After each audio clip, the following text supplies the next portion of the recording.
बिस्मिल्लाहिर्रहमानिर्रहीम। प्यारे बच्चों, अस्सलाम वालेकुम। गौहर पब्लिशर्स की जानिब से खुशामदीद।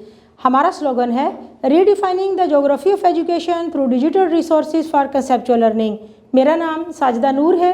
आज के इस वीडियो लेक्चर में हम गौहर निदाए उर्दू जमात हफ्तुम के सबक नंबर 2 नात की मश्क का बकिया हिस्सा करेंगे। तो आइए चलते हैं हासिलाते तालुम की जानिब। प्यारे बच्चों, आज के इस वीडियो लेक्चर के बाद आप इस काबिल हो जाएंगे कि मुख्तलिफ समई बसरी ज़राए, कहानी, नज़्म, वाक़या, तकरीर, ऐलान, गुफ्तगू की निशानदही कर सकें, मुतशाबे अल्फाज बिलहाज़ एराब को पहचान सकें और इस्तेमाल कर सकें, अस्मा और अफ़ाल की इबारत में तज़कीर व तानीस कर सकें। तो प्यारे बच्चों, आज का सबक शुरू करने से पहले मैं आपसे सवाल पूछना चाहूँगी, हशर तक के निसाब से क्या मुराद है? जी बिल्कुल दुरुस्त जवाब है आपका। हशर तक के निसाब से मुराद कुरान मजीद है। अल्लाह ताला की आखिरी किताब है जो क़यामत तक के इंसानों के लिए रहनुमाई के लिए मौजूद है। अगला सवाल है, सुल्तान बहरो बर से कौन मुराद हैं? जी बिल्कुल दुरुस्त जवाब है आपका। सुल्तान बहरो बर से मुराद नबी आखिरुज़्ज़मां ख़ातमुन नबिय्यीन हज़रत मोहम्मद रसूलुल्लाह सल्लल्लाहु अलैहि वसहबिहि वसल्लम मुराद हैं। तो प्यारे बच्चों, आइए शुरू करते हैं आज की मश्क में। पहला सवाल, मुरक्कब जुमले बनाएं। जैसे शऊर का जुमला है, आदमी अपने अक्लो शऊर से काम ले तो कामयाबी के इम्कानात बढ़ जाते हैं। मुरक्कब जुमलों से मुराद ये है कि ऐसा जुमला जिसमें दो बातें की जा रही हों। तो प्यारे बच्चों, हमें जो अल्फाज दिए गए हैं उनके हमने जुमले बनाने हैं, लेकिन मुरक्कब, जिसमें दो बातें की जा रही हों। हयात, हमारी मौत व हयात का मालिक अल्लाह ताला है, इसलिए उसकी बंदगी करनी चाहिए। अजीम, तहरीक पाकिस्तान के अजीम रहनुमाओं को सलाम, जिनकी बदौलत हमें ये मुल्क हासिल हुआ। अमल, अमल से ज़िंदगी बनती है, जन्नत भी जहन्नम भी। ये खाकी अपनी फितरत में ना नूरी है ना नारी है। राहबर, नबी पाक सल्लल्लाहु अलैहि वसल्लम ही वो राहबर हैं जिन्होंने हमें रब तक पहुँचने का रास्ता दिखाया। आखिरी लफ्ज़ है कायनात, अल्लाह की बनाई हुई कायनात इतनी वसी है कि हमारी सोच उसका अहाता नहीं कर सकती। तो प्यारे बच्चों, मश्क की अगली सरगर्मी जो अब हम करेंगे वो है सुने और बोलें। सवाल नंबर 8 है, दर्ज झेल अशार बारी बारी दुरुस्त तलफ़ुज़ के साथ बुलंद आवाज़ में पढ़ें और मतलब बताएं। तो प्यारे बच्चों, आइए पढ़ते हैं ये अशार। नात उस नबी की जिसने पैगाम हक सुनाया, इंसानियत का रास्ता इंसान को दिखाया। नूर उसका सबसे पहले पैदा किया खुदा ने बज़्मे जहाँ में, लेकिन आखिर में सबसे आया। हर मोड़ पर जलाई शम्माए हदायत उसने, जो रास्ता था सीधा एक को बताया। भूली हुई थी दुनिया अपने खुदा को महशर, खालिक के दर पे उसने मखलूक को झुकाया। बहुत खूबसूरत नातिया कलाम है महशर रसूल नगरी का। तो प्यारे बच्चों, अब हमने ये देखना है कि इन अशार का मतलब क्या है। इन अशार में शायर कहता है कि मैं उस नबी पाक सल्लल्लाहु अलैहि वसल्लम की सना बयान करता हूँ जिसने हक का पैगाम दिया और भटके हुए इंसानों को सीधा रास्ता दिखाया। अल्लाह ताला ने ये दुनिया अपने महबूब नबी हज़रत मोहम्मद रसूलुल्लाह ख़ातमुन नबिय्यीन सल्लल्लाहु अलैहि वसल्लम के लिए तख्लीक फरमाई।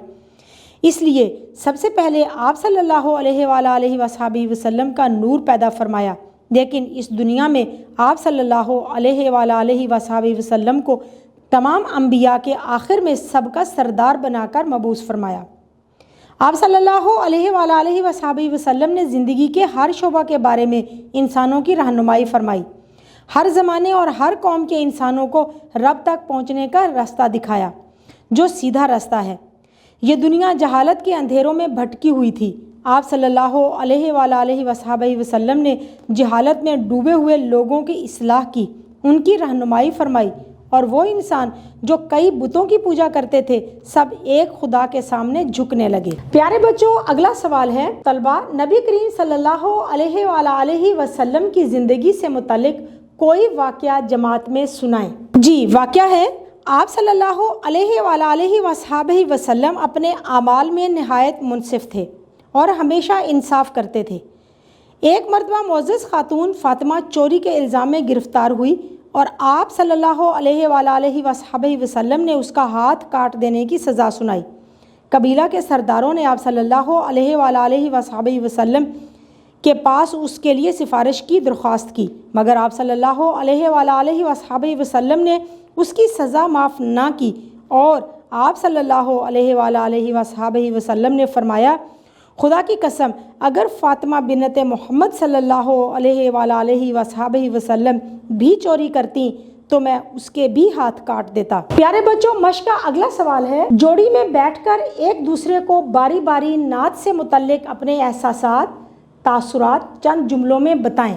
تو پیارے بچوں، نعت ہم نے پڑھی، اس نعت کے بارے میں آپ کے کیا احساسات ہیں، آپ کے کیا جذبات اور خیالات ہیں؟ آپ نے ایک دوسرے کے ساتھ ان کے بارے میں بات چیت کرنی ہے، یہ عملی سرگرمی ہے، آپ کمرہ جماعت میں خود اس کو انجام دیں گے۔ اگلی سرگرمی ہے زبان سیکھیں۔ زبان سیکھیں میں آج ہم کریں گے متشابہ الفاظ۔ متشابہ الفاظ وہ الفاظ ہوتے ہیں جو لکھنے میں، بولنے میں ایک جیسے ہوں مگر ان کے معنی مختلف ہوں، تو ایسے الفاظ متشابہ الفاظ کہلاتے ہیں، جیسے چین اور چین، عام اور عام۔ تو ہمارے پاس کچھ الفاظ دیے گئے ہیں جو لکھنے میں ایک جیسے ہیں لیکن بولتے ہوئے یعنی کہ بلحاظ اعراب وہ مختلف ہیں، ان کے معنی بھی مختلف ہیں۔ اب ہم نے ان کو جملوں میں استعمال کر کے ان کے معنی کو واضح کرنا ہے۔ سب سے پہلے ہے عالم۔ عالم یعنی کہ علم دینے والا، جو بہت علم رکھتا ہو۔ عالم کا ہر دور میں عزت و احترام کیا جاتا ہے۔ عالم، دنیا، جہان۔ نبی پاک صلی اللہ علیہ وآلہ وسلم رحمت دو عالم ہیں۔ در یعنی کہ دروازہ، آپ صلی اللہ علیہ وآلہ وصحبہ وسلم کے در سے کبھی کوئی سوالی خالی نہیں گیا۔ دور یعنی کہ دور ہو جانا، دور دنیا کا میرے دم سے اندھیرا ہو جائے۔ پل، لمحہ، بچے تو بچے ہی ٹھہرے ایک پل میں بہل جاتے ہیں۔ پل، دریا کا پل ٹوٹ جانے سے گاڑی دریا میں گر گئی۔ سر، آج میرے سر میں درد ہے۔ سر، وہ بہت اچھے سر میں گاتا ہے۔ چور، چور کے لیے چوری کی سخت سزا ہے۔ چور، زخموں سے چور ہونے کے باوجود بہادر سپاہی نے ہار نہ مانی۔ تو پیارے بچوں، اگلا سوال جو اب ہم حل کریں گے وہ ہے جملے بنا کر تذکیر و تانیث واضح کریں۔ تو پیارے بچوں، ہمیں جو الفاظ دیے گئے ہیں ان کو ہم نے جملوں میں استعمال کرنا ہے کچھ اس طرح سے کہ یہ واضح ہو جائے کہ دیا گیا لفظ مذکر ہے یا مؤنث۔ سب سے پہلے ہے صبر۔ مصیبت کے وقت صبر کرنا بھی نیکی ہے، یہاں صبر مذکر ہے۔ دہی، دہی کھٹا ہے مت کھاؤ، دہی بھی مذکر ہے۔ ہار، آج کی ہار آنے والے کل کے لیے تیار کرتی ہے، ہار کیا ہے؟ مؤنث۔ رخصت، باوجود کوشش کے مجھے رخصت نہیں مل سکی، تو یہاں پر جو لفظ رخصت ہمیں دیا گیا ہے یہ بھی مؤنث ہے۔ سمجھ، آپ کی بات میری سمجھ سے باہر ہے، یہاں پر لفظ سمجھ مؤنث ہے۔ عقل، مسائل کے حل کے لیے عقل کی ضرورت ہے، عقل یہاں پر مؤنث ہے۔ زور، خراب موٹر سائیکل کو گھسیٹنے میں مجھے بہت زور لگانا پڑا، یہاں پر لفظ زور جو ہم نے جملے میں استعمال کیا ہے وہ مذکر ہے۔ ظلم، ظلم سہنا بھی صبر کی ایک مثال ہے، تو یہ لفظ ظلم مذکر ہے۔ پیارے بچوں، امید ہے کہ آپ کو آج کا یہ ویڈیو لیکچر بہت اچھی طرح سے سمجھ آ گیا ہوگا۔ اپنے سبق کو دہرانا مت بھولیے گا۔ انشاءاللہ اگلی ویڈیو میں اگلے لیکچر کے ساتھ پھر ملیں گے، تب تک کے لیے اللہ حافظ۔